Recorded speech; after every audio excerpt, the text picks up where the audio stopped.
Hi friends, माझं नाव चैतन्य पत्की आहे आणि welcome back to my YouTube channel. खूप दिवसांनी मी व्हिडिओ बनवतो आहे. ॲक्च्युली तब्येत माझी थोडीशी अप अँड डाऊन असते आणि माझ्याकडे थोडा वेळ पण नसतो कंपनीमुळे. बट एनिवेज, आजचा जो मी टॉपिक आहे तो थोडासा युनिक आहे, थोडासा वेगळा आहे. मी मॅचचं ॲनालिसिस नाही करणार आहे. मी एका एका इंडिव्हिज्युअल एंटिटी, एका इंडिव्हिज्युअल प्लेअरचं ॲनालिसिस करणार आहे. आणि परवापासनं तो टॉक ऑफ द टाऊन आहे, राईटफुली सो.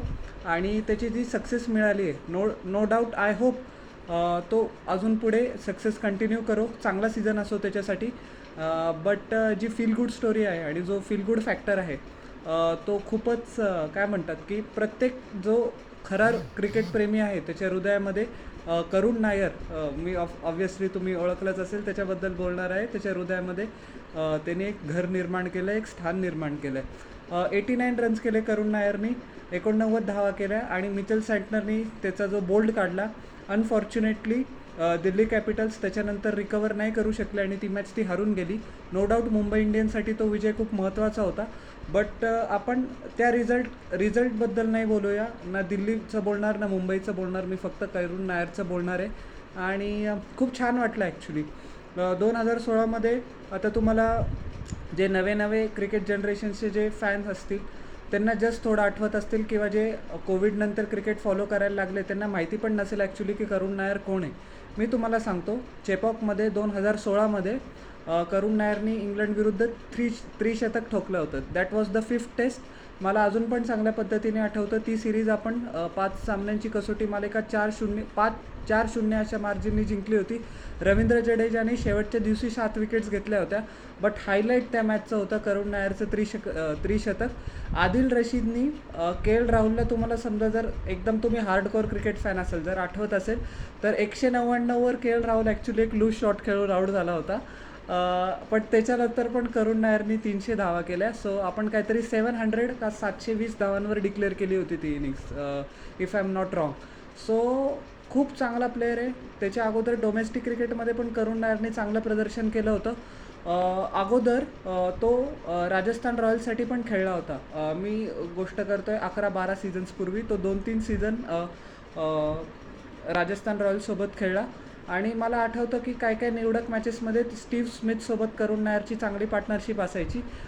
सो एनिवेज, त्याच्यानंतर कर्नाटकसाठी डोमेस्टिक क्रिकेटमध्ये त्यांनी कन्सिस्टंटली परफॉर्म केलं. त्यांनी आय थिंक सो एक डबल का 100 पण रणजी ट्रॉफी फायनलमध्ये वानखेडे स्टेडियमवर तमिळनाडू विरुद्ध स्कोर केली होती. That is I guess before 6 to 7 years पूर्वी. तर तो कायम कन्सिस्टंट राहिला आहे. त्याचा करुण नायरचा पीक कर्नाटकसाठी आला 2012 ते 2016च्या दरम्यान, आणि याच वेळेला तो टीम इंडियासाठी कसोटी टीममध्ये खेळवला गेला. अनफॉर्च्युनेटली आता पुष्कळ लोक म्हणतील करुण नायरनी 300 केले होते, त्याचं काय झालं. पुढच्याच मॅचमध्ये त्याला अनफॉर्च्युनेटली ड्रॉप करता आलं का, कारण अजिंक्य रहाणेला टीम इंडियाने बॅक केलं होतं. आणि मी असं म्हणेल की पॉलिटिक्स हा शब्द वापरून चालणार नाही. व्हेरी अनफॉर्च्युनेट असं पुष्कळ लोकांसोबत होतं आहे आणि पुष्कळ लोकांसोबत दुर्दैवाने होत राहील की टीम इंडियामध्ये टॅलेंटचीच एवढी भरमार आहे. केशव महाराज, मी तुम्हाला कायम माझ्या यूट्यूब व्हिडिओज ज्या वेळेला मी बनवतो त्यावेळेला सांगत असतो की इंडियाच अशी टीम आहे. त्याने एका प्रेस कॉन्फरन्समध्ये 2022 का 23मध्ये ज्या वेळेला साऊथ आफ्रिका इंडियासाठी आली होती त्यावेळेला तो बोलला होता की 4 ते 5 इंटरनॅशनल टीम एकाच वेळेला उभं करू शकेल आणि प्रत्येक टीम बाकीची जी टीम आहे त्यांना टफ कॉम्पिटिशन देईल किंवा जिंकू पण शकेल. सो काय होतं की नो डाऊट करुण नायरकडे टॅलेंट खूप इमेन्स होतं, त्याच्याकडे पोटेन्शियल खूप इमेन्स होतं आणि आहे पण सध्या. त्यांनी त्याचा मिडास टच काही लूज नाही केलेला, आपण परवाच्या इनिंग्समध्ये तो बघितलेला आहे. Problem is that we have so much talent की एका प्लेअरला कन्सिस्टंटली चान्स देणं. आता फॉर एक्झाम्पल कोणी रिप्लेसमेंट म्हणून आलं इस्टॅब्लिश प्लेअरचे, त्यांनी 100 जरी केली, तो इस्टॅब्लिश प्लेअर किंवा तो कॅप्टन व्हाईस कॅप्टन आपला पुन्हा आला टीममध्ये, तर त्याला अनफॉर्च्युनेटली बाहेर बसावंच लागेल. जोपर्यंत वरती जागा खाली होत नाही, तुम्ही डोमेस्टिक क्रिकेटमध्ये किती पण रन्स करा, किती पण ग्राइंड तुम्ही खा डोमेस्टिक क्रिकेटचा, अनफॉर्च्युनेटली तुम्हाला मौका मिळणार नाही. सो करुण नायरबद्दल पण तेच झालं. टीम इंडियाने अजिंक्य रहाणेला 2016मध्ये बॅक केलं, विच आय थिंक लाँग टर्ममध्ये तो गुड डिसिजन होता. करुण नायरने, मला असं वाटतं की ऑस्ट्रेलियाविरुद्ध चिन्नास्वामीलाच त्याच्या होम ग्राउंडवर 2017मध्ये शेवटची कसोटी खेळली होती. आय थिंक फेब्रुवारी 2017 ती दुसरी कसोटी होती. That was India's one of the most famous wins, कारण ऑस्ट्रेलियाला आपण 190पेक्षा कमी टार्गेट दिलं होतं आणि आपण ते डिफेंड केलं होतं आय थिंक. सो या त्याच्यानंतर मिचेल स्टार्कने त्याचा मला विविडली आत्ता पण आठवतं की त्रिफळा उडवला होता. त्याच्यानंतर काय झालं काय माहिती, एक तर सिलेक्टर्सने करुण नायरमध्ये कॉन्फिडन्स लूज करून टाकला, कारण डोमेस्टिक क्रिकेटमध्ये याच्यानंतर पण तो चांगल्या पद्धतीने बॅटिंग करत होता 2-3 वर्ष. बट कर्नाटकसाठी 2019, 20, 21 मनाप्रमाणे त्याच्यासाठी सीझन्स राहिले नाही. आणि कर्नाटकने त्याला 2022मध्ये आय थिंक रिलीज करून टाकलं होतं. आणि आता ते ट्विट खूप व्हायरल होतं आहे. त्यांनी ट्विट केलं होतं, dear cricket please give me one more chance, आणि एक काय म्हणतात, एक फिंगर्स क्रॉसचा साईन होता. मला तारीख आठवते ती 10 डिसेंबर 2022. त्याच्यानंतर क्रिकेटने करुण नायरला पुष्कळ चान्स दिले. नॉटिंगहमशायर का तो काउंटी क्रिकेटमध्ये खेळला 2 सीझन्स. त्यांनी 10 मॅचेस खेळल्या, 50पेक्षा जास्त ॲव्हरेज होतं. त्यांनी खूप चांगला परफॉर्मन्स केला काउंटी क्रिकेटमध्ये. विदर्भासाठी तर 2024-25 सीझनमध्ये त्यांनी ॲब्सोल्यूट आग लावून टाकली होती. विजय हजारे ट्रॉफीमध्ये त्याचं average at 1 point was above 300. Can you imagine it. Ranji ट्रॉफीमध्ये रनांचा अंबार लावला, विजय हजारेमध्ये रनांचा अंबार लावला, मुश्ताक अलीमध्ये पण खूप चांगल्या पद्धतीने परफॉर्मन्स केलं आणि त्याला दिल्ली कॅपिटल्सनी IPL ऑप्शनमध्ये घेतलं. नो डाऊट त्याला पण त्याच्या मनात माहिती होतं की रेग्युलर गेम टाईम काय आपल्याला मिळणार नाही आहे. पण ज्या पण वेळेला, आता मी तुम्हाला एक गोष्ट सांगतो, हे बघा, करुण नायर आता 33 वर्षाचा आहे. त्याला त्रिशतक मारून 9 वर्ष झाले. So he was 24 years old. किती त्याचं चांगलं पुढचं करिअर होतं, बट कॉम्पिटिशनमुळे त्याला काही पुढे करता आलं, आय एम सॉरी फॉर दिस, करता आलं नाही. बट त्यांनी कधी हिंमत नाही हरली, त्यांनी कधी हार नाही मानली. डिस्पाईट फेसिंग न्यूमरस चॅलेंजेस, वेगवेगळी कॉम्पिटिशन येत गेली. पुष्कळ वेळेला असं झालं की टेस्ट मॅच सेटअपमध्ये पण करुण नायरपेक्षा मागे येऊन पुढे लोक खूप निघून गेले. बट त्यांनी त्याचे जे काय म्हणतात त्याला, की जे ऑनेस्टी होती, त्याचं हार्डवर्क होतं, त्याचं जे डेडिकेशन होतं, त्याच्यासोबत त्यांनी कधीच कॉम्प्रोमाइज केलं नाही. कर्नाटकसाठी पण खेळताना आणि विदर्भसाठी पण खेळताना. विदर्भनी जे रणजी ट्रॉफीचं टायटल जिंकलं केरळला हरवून, त्याच्यामध्ये सेंट्रल पार्ट विदर्भाच्या कॅम्पेनचा करुण नायरच होता. आणि अक्रॉस डोमेस्टिक क्रिकेट तुम्ही तिथे पण जा, करुण नायरसाठी खूप मोठी रिस्पेक्ट आहे. लोक त्याला आदरभावाने बघतात. व्हेरी व्हेरी अनफॉर्च्युनेट की लोक फक्त आजकाल क्रिकेटला काय बघतात की इंडियन टीम खेळते नो डाऊट आणि IPL खेळते no doubt.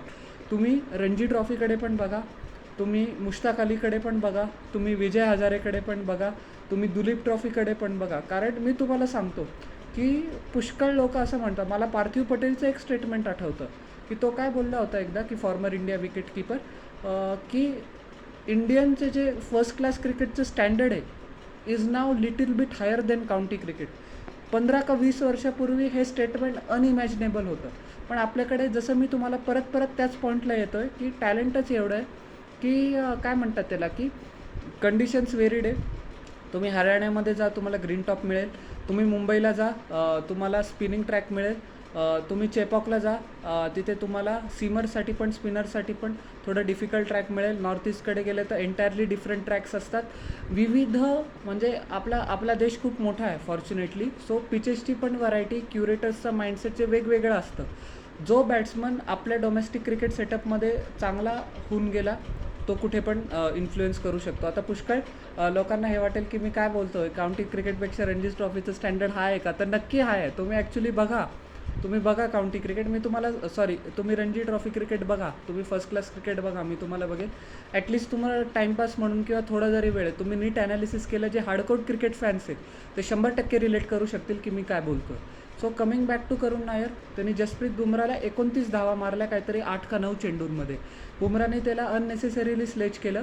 But Bumrah I think तसा बॉलर नाही आहे, बट करुण नायरचा क्लास दाखवतो तो, की बुमरासारख्या बॉलरला त्यांनी something different out of the way जाऊन करायची गरज पडली, की जो त्याला थोडंसं माइंडसेट शिफ्ट करेल, किंवा थोडंसं पण त्याचा काहीही उपयोग झाला नाही. ट्रेंट बोल्डला त्यांनी 3 चौकार मस्तपैकी रगावले. जसप्रीत बुमराला धुवून काढला, सॅटनरला धुवून काढला. It was Karun Nair all the way. आणि ज्या वेळेला अनफॉर्च्युनेटली करुण नायर 89वर डिसमिस झाला, पूर्ण फिरोजशाह कोटला असं होतं की ते त्याच्या फीटवर होतं. काय मुवमेंट असेल त्याच्यासाठी? तुम्ही मला सांगा की एक माणूस ज्याने इंडियासाठी 300 रन केले, तो नंतरची टेस्ट मॅच खेळायला पण एलिजिबल नाही आहे.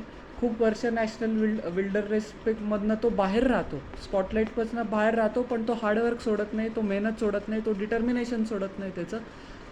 तो ज्या वेळेला IPL अशी इनिंग्स खेळतो, आता तुम्हाला सांगतो 50-55 कोटी लोक रोज IPL बघतात across digital spectrum throughout the world. ते करुण नायरने दाखवून दिलं आहे की क्लास परमनंट असतो आणि खूप लोकांना त्यांनी होप दिली आहे, खूप लोकांना त्यांनी उमेद दिली आहे की बाबांनो तुम्ही रणजी ट्रॉफी खेळताय, एक दिवस तुमचा टाईम बरोबर येईल, you can shine one day.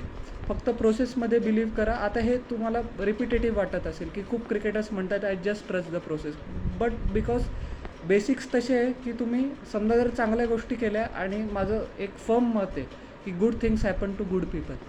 So Karun Nair माझ्या मते आता त्यांनी रणजी ट्रॉफीच्या बेसिसवरच त्याला इंग्लंड टूरमध्ये घ्यायला पाहिजे. मी BCCI सिलेक्टर्सला विनंती करतो, ॲटलिस्ट त्याच्या प्रोफाईलला तुम्ही स्कॅन करा, नीट स्काउट करा. त्याने काउंटी क्रिकेटमध्ये पण खेळलेलं आहे. So he deserves a place not in the squad but in the playing 11. मी म्हणतो 5ही टेस्टमध्ये करुण नायरला खेळवा. कसं खेळतो कसं नाही हे नंतर बघता येईल, बट ॲटलिस्ट तुम्ही एक चांगला सिग्नल द्या लोकांना की तुम्ही डोमेस्टिक लेवलला मेहनत करताय तर तुमच्यासाठी फ्युचर आहे.